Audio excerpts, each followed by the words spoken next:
Pertandingan seru tersaji pada pekan ke-25 Super League musim 2025-2026 ketika Bayangkara FC menjamu Arema FC di Stadion Sumpah Pemuda, Lampung, Selasa malam.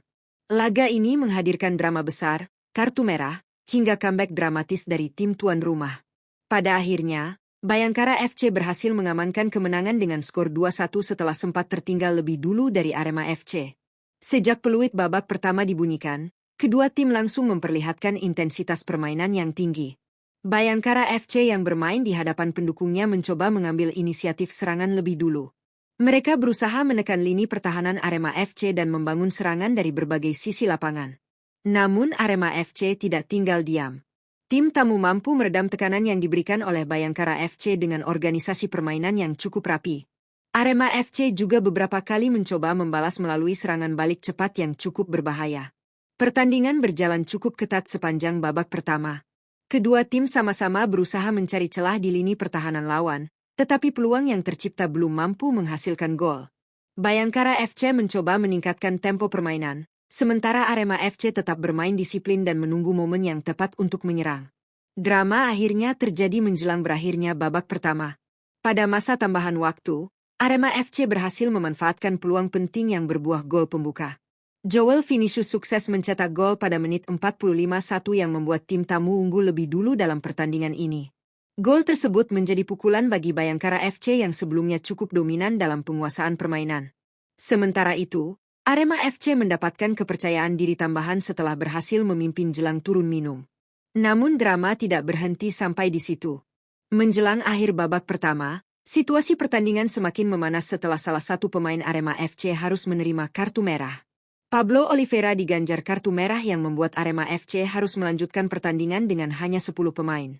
Keunggulan jumlah pemain ini tentu menjadi keuntungan besar bagi Bayangkara FC ketika memasuki babak kedua. Dengan kondisi tersebut, Bayangkara FC tampil semakin agresif untuk mengejar ketertinggalan. Memasuki babak kedua, Bayangkara FC langsung mengambil kendali permainan. Mereka meningkatkan tekanan dan berusaha memanfaatkan situasi unggul jumlah pemain untuk membongkar pertahanan Arema FC. Arema FC yang bermain dengan 10 pemain terpaksa lebih banyak bertahan. Tim tamu mencoba mempertahankan keunggulan dengan bermain lebih rapat di lini belakang sambil sesekali mengandalkan serangan balik. Namun situasi semakin sulit bagi Arema FC ketika pertandingan memasuki menit ke-71. Dalberto harus menerima kartu merah yang membuat Arema FC kehilangan satu pemain lagi. Dengan 2 kartu merah tersebut, Arema FC akhirnya harus bermain dengan hanya 9 pemain di lapangan. Keadaan ini tentu membuat tekanan Bayangkara FC semakin besar. Dengan keunggulan jumlah pemain yang cukup signifikan, Bayangkara FC terus menggempur pertahanan Arema FC yang semakin tertekan. Serangan demi serangan akhirnya membuahkan hasil bagi Bayangkara FC pada menit ke-76.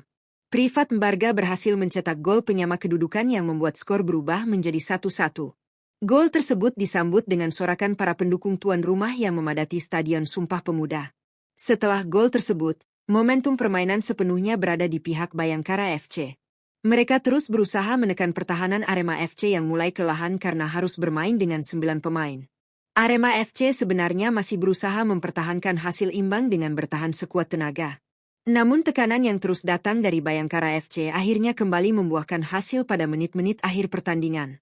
Pada menit ke-88, Bayangkara FC mendapatkan hadiah penalti setelah terjadi pelanggaran di area terlarang.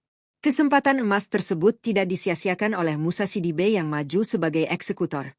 Dengan penuh ketenangan, Musa Sidibe berhasil menuntaskan tugasnya dengan baik dan mencetak gol dari titik putih.